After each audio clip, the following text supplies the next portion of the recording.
약물 치료가 잘 듣지 않고 증상이 심해질 경우는 수술적 치료가 필요한 경우도 있게 되겠습니다.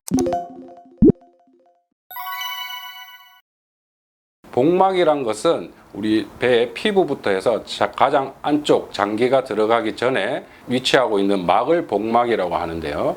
이게 세균 감염이라든지 곰팡이 감염 등에 의해서 염증이 생긴 상태가 복막염이라고 할 수 있겠습니다.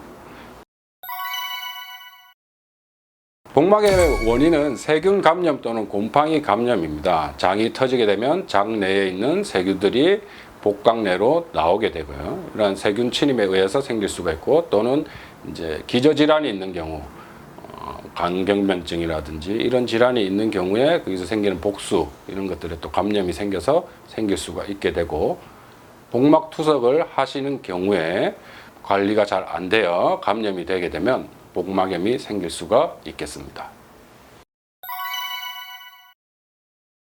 복막염이 고령에서도 많이 나타날 수는 있습니다. 복막염은 복막에 염증이 생겨서 배에 통증을 일으키는 질환인데, 고령이신 분들은 통증의 감각이 둔화되어 있기 때문에 아픈 것의 심각성을 잘 느끼지 못할 수 있기 때문에 복막염이 생기고 나서 진단까지 시간이 걸리는 경우가 종종 있게 되겠습니다. 보통은 배꼽대를 벗긴다고 복막염이 생기는 것은 아니고요. 배꼽 아래에도 근막이 배 안으로 들어가는 복강 내까지의 배리어 역할을 해주고 있기 때문에 배꼽의 때만 벗긴다고 복막염이 생기지는 않습니다. 대개 복막염은 아니고 이제 배꼽의 때를 벗김으로 해서 피부염이라든지 이런 것들이 생길 수는 있겠습니다. 방광이 터지는 경우에도 복막염이 생길 수는 있습니다. 하지만 방광이 터졌을 경우에는 보통은 이제 복막염이 생겼을 때와 다르게 통증이라든지 이런 게 약할 수가 있기 때문에 빨리 진단을 하는 것이 중요하고, 방광이 터졌을 경우에는 꼭 수술적 치료로 교정을 해 주어야 하겠습니다. 소화성 궤양이라든지 장천공, 천공된 충수돌기염 같은 경우는 바로 수술을 시행해야 하고요.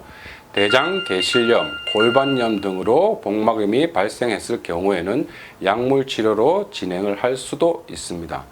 약물 치료가 잘 듣지 않고 증상이 심해질 경우는 수술적 치료가 필요한 경우도 있게 되겠습니다.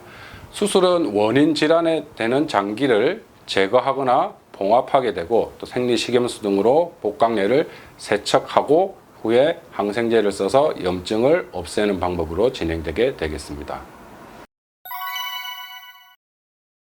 증상에 따라서 또 원인 질환에 따라서 비수술적 치료 또는 수술적 치료를 시행해야 합니다.